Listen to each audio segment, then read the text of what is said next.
Hi guys and welcome back to my YouTube channel. My name is Faith and today we're going to be reacting to a Ben Shapiro's podcast titled Who is the Speaker of the House?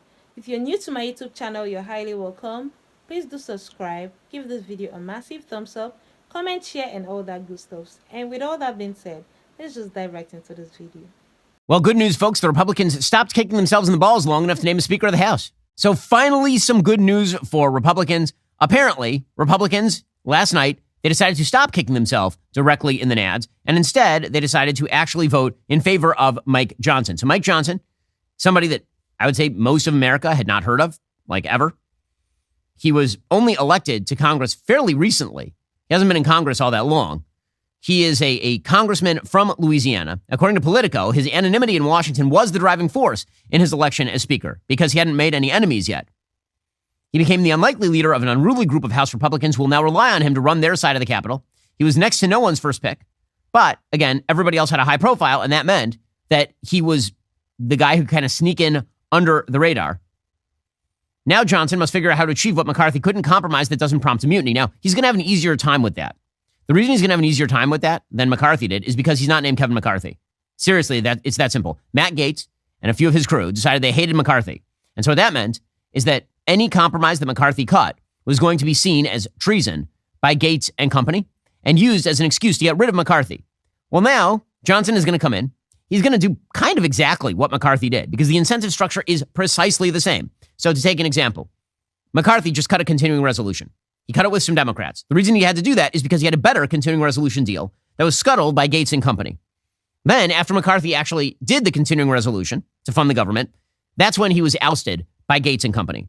Well, now, Mike Johnson's going to come in, and you know what he's proposing? Continuing resolutions. The same sort of stuff. Now, he can pass a bunch of single-issue bills, supposedly. He can pass the appropriations bills, do the process, and all of that. But Democrats are going to reject it, and he's going to come back to doing continuing resolutions. Now, the thing is that because Gaetz ousted McCarthy and because Johnson is the new speaker, he has an incentive, Gaetz does, in making Johnson appear to be better than McCarthy, which means that he's not going to yell and scream about any deal that Johnson cuts. So inherently, Johnson has more leeway to cut deals and make deals than McCarthy did, mainly because all the people who would be incentivized to get rid of somebody for the publicity already did that. And so they can't do it again. They have to play this as though they achieved some sort of massive win by substituting Johnson for McCarthy. And again, the policy is going to come out almost exactly the same. It's going to be very, very, very similar. Now, the fact is that Johnson has a lot less experience than McCarthy in this space. Again, this is not a rip on Johnson. Johnson's great. I'm going to go through his opening speech in a second when he won the speakership, and it's excellent. It's really, really, really good. I happen to resonate to an enormous amount of what Johnson says. As a speaker, I think he's way more appealing than Kevin McCarthy was. However, the Speaker of the House's job is not just to be a person who speaks well and a person who communicates well. The Speaker of the House essentially has several jobs. One is to, speak well and maintain policy positions. But the kind of bigger aspects are vote counting, vote whipping, rewarding allies and punishing enemies, getting together your coalition, actually do things. And that requires a lot of back scratching. It requires a lot of maneuvering. It requires the kind of Machiavellian stuff that McCarthy was actually pretty good at. I don't know if Johnson has a lot of experience at it. Maybe he's great at it. We don't know. He's never done it before. The speaker also is supposed to fundraise for pretty much all the Republicans across the board. So McCarthy, over the course of his time in House leadership, raised almost $500 million for various House Republican candidates, including many of the same people who then ousted him. Mike Johnson in the last election cycle, you wouldn't expect him to raise tens of millions of dollars. He's one guy running in an uncontested district in Louisiana. Mike Johnson in his last election cycle raised $1.3 million. So can he translate that over into raising hundreds of millions of dollars for fellow candidates? McCarthy, when recruited a bunch of candidates in purple districts, Johnson hasn't really done that yet. So again, he's going to have to prove that he can do all of the hard-nosed things that McCarthy could do. And there's a lot of parliamentary procedure to being Speaker of the House. It's not like anybody can just walk in the front door and suddenly transform the place. If you don't file a bill at the proper time, Democrats could sneak in. They could flip the bill. Like there really are a lot of procedural complexities. Now, Johnson may very well be able to handle it. We just don't know. Okay, so the notion that things are going to radically change in the House now that it's Johnson as opposed to McCarthy is really silly. Now, again, none of that's a rip on Johnson. It is a rip on Gaetz and team. The idea that the Gaetz and team achieved some sort of massive material victory by throwing the House into full-on chaos for 3 weeks and demonstrating the fractiousness and idiocy of part of the Republican caucus, I don't buy it. I don't see it. And that is without reference to what happens going forward with Johnson. And so here are a few things about Mike Johnson that are kind of awesome. So Mike Johnson, very, very socially conservative. He has a 90% lifetime rating from Heritage Action, 92% from the American Conservative Union. He is very much in favor of cutting spending, which is something, by the way, a lot of the MAGA type are not really big in favor of. They kind of like the spending, depending on who they are. He's very strong on abortion, extremely pro-life. He has an A+ rating from the Susan B. Anthony Pro-Life America group. He used to work as a senior legal counsel for the Alliance Defense Fund. And he is anti-same-sex marriage, for example. He has been historically, which, by the way, is the historically correct position of the Republican Party, that a man and a woman are marriage, and that any other form of human relationship is not the same morally or sociologically. He was involved in the attempts to stall certification of the election post-2020. And this is being used as a club by Democrats already. He devised an argument that was actually the only good argument that was made in the aftermath of November 7th, which is essentially that a lot of states like Pennsylvania had unilaterally shifted their voting laws so as to benefit Democrats in ways that were illegal. That was like the only good legal argument that was made during that entire spectacle. Johnson was the one making those arguments. And he said some stuff during that time that, frankly, is ridiculous. Right? He called into question the voting systems and cited Venezuela, and it was Sidney Powell kind of stuff. But he is now moving away from that. I assume that he's going to ignore all of that. Pure Talk recently announced they would alleviate $10 million in veteran debt by Veterans Day. Thanks to your support, they are 53% of that goal with 2 weeks to go. Think about this. The U.S. military is made up of 100% volunteers. These are men and women who are willingly sacrificing everything they have for this country. When they're done serving, they return home to a tight job market, outrageous living expenses. This is why I'm so happy a private company like Pure Talk has jumped in to help. When you switch to Pure Talk's lightning-fast 5G network, they'll donate a portion of every new order to this noble cause. You can make a real difference just by choosing superior cell phone service. Pure Talk's plans start at just $20 a month. They offer unlimited talk, text, more data, and a mobile hotspot. I use Pure Talk coverage for all of my calls. You should do the same. Just go to puretalk.com/Shapiro. Make that switch. Great tower network. Again, excellent coverage. You're paying less money and you're helping out veterans. Let's rally together and show unwavering support for our own veterans. Visit puretalk.com/Shapiro. Switch to Pure Talk today. It's the right move. It's the American way. Visit puretalk.com/Shapiro today. Again, that's puretalk.com/Shapiro. Their plans start at just $20 a month. So go check them out right now. You'll be helping out yourself and you'll also be helping out American veterans. puretalk.com/Shapiro to make the switch. Bon Charge is a holistic wellness brand with a huge range of evidence-based products to optimize your life in every way. Their products help you sleep better, perform better, recover faster, reduce inflammation, and so much more. From blue light glasses to red light therapy, Bon Charge products help you naturally address the issues of our modern day way of life effortlessly and with maximum impact. If you haven't checked out their infrared sauna blanket, you need to. The infrared sauna blanket has all kinds of benefits. I've tried it myself. It's awesome. It works by using infrared light, which heats the body rather than the air around you like a traditional sauna, which means you get the same benefits at a lower heat. Sweating helps flush out the toxins, makes you feel better, raises your heart rate to that of physical exercise so you can even burn some calories while you relax. Bon Charge ships worldwide. It offers exceptional customer service, comes with a 12-month warranty, so you really have nothing to lose. Go to boncharge.com/Ben. Use code Ben. Save 15% today. That's BONCHARGE.com/Ben. Use code Ben. Save 15% today. When it comes to that infrared sauna blanket, basically it's all the benefits of sauna without having to sit sweaty and unclothed in a weird room with some dudes. Instead, you can put that blanket on, get the sauna on. It's great. Go to boncharge.com/Ben. Use code Ben to save 15%. Johnson gave a really quite beautiful speech last night on becoming Speaker of the House. He opened by thanking Kevin McCarthy. I want to express my great thanks for our Speaker Emeritus, Kevin McCarthy. Kevin has dedicated over 2 decades of his life to selfless public service, 16 of those years in this House. And you would be hard-pressed to find anybody who loves this institution more or has contributed more to it. He is the reason we're in this majority today. So he started off with that. He then moved on to the fact that it's time to get back to work, which of course is true. This has not been a good moment for the Republican Party. They look like clowns. So restoring some sort of semblance of dignity to the Republican caucus would certainly be a plus. I want to say to the American people, on behalf of all of us here, we hear you.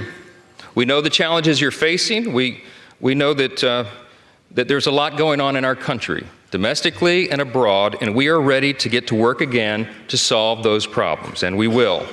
Our mission here is to serve you well, to restore the people's faith in this House, in this great and essential institution.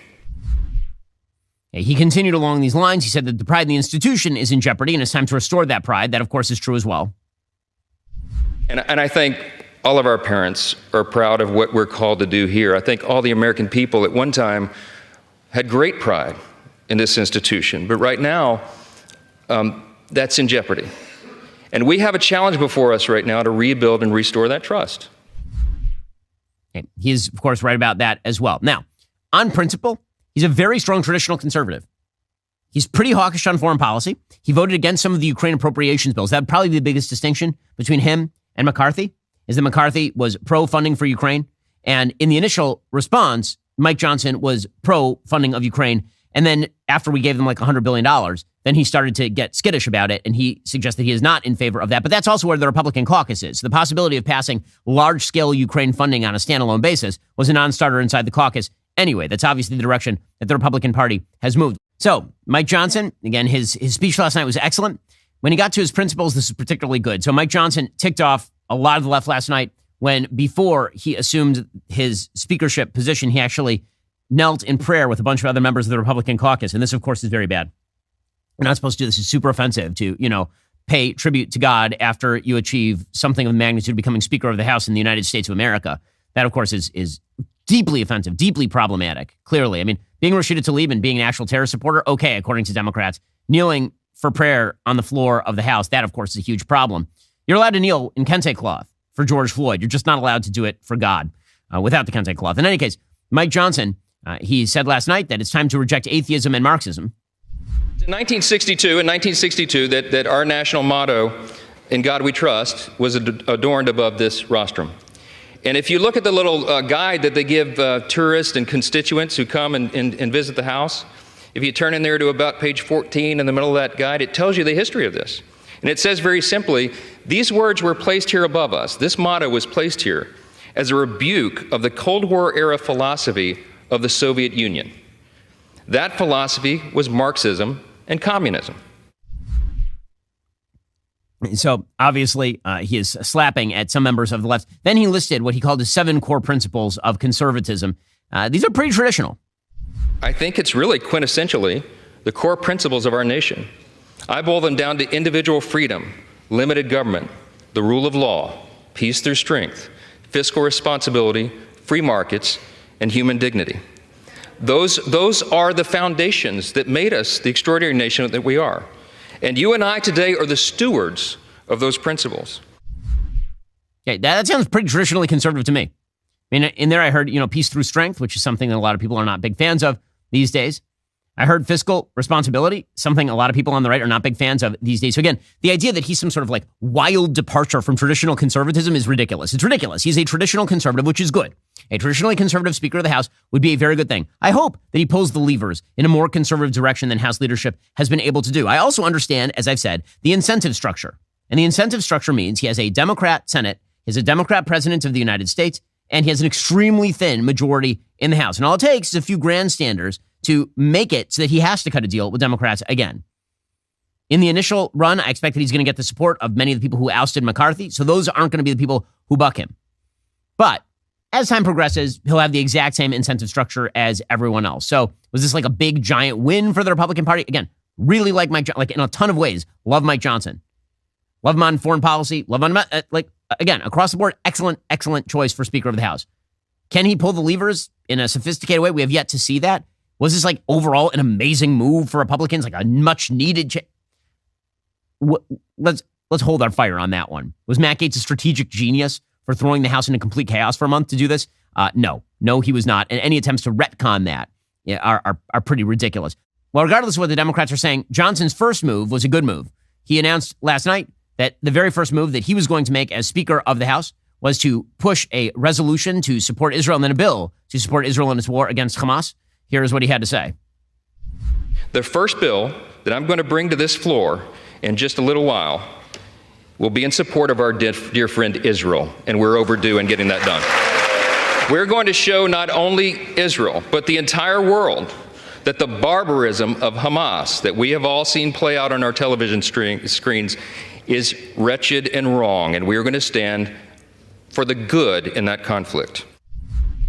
Okay, good for Johnson. He's very strong on that particular issue. That resolution did pass last night, 412 to 10. The nay votes were, except for Thomas Massie, who basically just doesn't like government spending on anything, which, okay. The other 9 nay votes were exactly who you would think they were. Jamal Bowman, Cori Bush, Andre Carson, Al Green, Summer Lee, AOC, Ilhan Omar, Delia Ramirez, Rashida Tlaib. And there were 6 present votes as well. Again, more radicals, Ayanna Pressley, Greg Casar of Texas, Joaquin Castro, Chuy Garcia, Pramila Jayapal, Nydia Velasquez. Exactly who you would assume it to be. So, again, I think that it's good to get the House back in working order. Good for Mike Johnson, and it's time for the House to get back to work. Are you tired of the lies and the twists of the mainstream media talking points? Yeah, me too. Join me in my newest series, Fact, where I dismantle and bring truth to this tiring mainstream agenda. Wow, guys, that was one interesting topic. I really enjoyed listening to Ben Shapiro speak on this topic, and I'm sure you all did enjoy watching this video too. Tell me in the comment section what your thoughts are about this video, and if you're new to my YouTube channel, you're highly welcome. Please do subscribe, give this video a massive thumbs up, comment, share, and all that good stuff. And I'll be seeing you in my next video. Bye-bye.